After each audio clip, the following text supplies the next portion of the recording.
You know when you have a ridiculous nickname as a kid and then like you kind of wake up one day and you're like, I don't want to be called Jimmy anymore, I want to be called James. I feel like that's kind of what's happening here. We've grown up as a company, we've expanded so much that we're so much more than just a Fohr Card, so it doesn't make sense to have that name anymore. We started with a very specific focus in the fashion, beauty, and lifestyle world. When Rich and I started this business, I would go to meetings and people, they didn't even know what bloggers were. They certainly had no interest in working with them. And this was in no way seen as kind of the future of advertising that people are really excited about.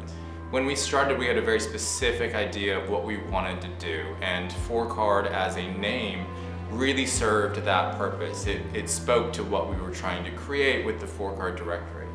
But as we've grown and become more than just a directory of influencers and now building more and more tools to actually help influencers across the board, Fohr Card just doesn't make sense as a name anymore. You know, as time has progressed, we've continued to try and solve some of the problems in this space with technology, but in such a different way.